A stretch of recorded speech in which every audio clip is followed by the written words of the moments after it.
I'm going to make a quick video on how to add texture to a surface in ZBrush. For instance, see these surfaces have textures on them.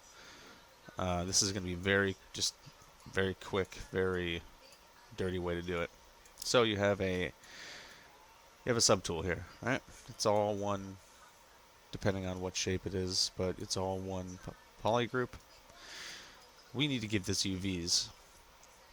So what we're going to do is try to UV it, or try to polygroup it, and then UV by polygroup.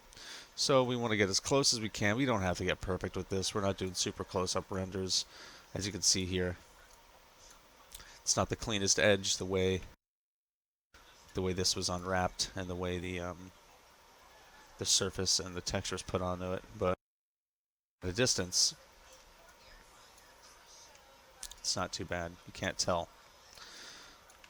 Oh Jesus, it's running away from me. So let's do it. What we want to do. If you have all one polygroup, this is going to depend on the shape of whatever you're trying to UV. But for this shape, we're going to go group by normals and play with the max angle here. You might need to do it a bunch of times to get the right thing, but I found 21%, or sorry, 21 is good here. So group by normals. Now notice here the front is yellow, the side is green, and the back is pink. Now we're going to UV based on these polygroups, right? So then we're going to go up to here, Z plugin. You want to highlight polygroups.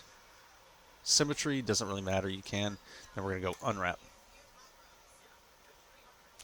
Now generated 6 islands, it doesn't really matter what kind of unwrap you get for this particular UV because it's going to be this kind of look right here, this stippled cloth look. If you were doing something with a grain, like see these have these little strips of cloth here, the Molly, this has a grain and you want your UVs going a certain way. But for this, you don't really need to. So with that said, this is now UV'd. Well, how do we know? You could go up here, go to Z plugin again, and go to flatten. I can't flatten it right now because I have subdivision levels. See, if I click flatten, it says, oh, flatten is only allowed to mesh without subdivision levels. I trust that my UVs are okay, but if you want to check your UVs and even rotate, your UV islands and UV shells and get them the way you want them to be, you could remove subdivision level. Make sure you don't have subdivision levels when doing that. So next, we want to add the actual cloth texture.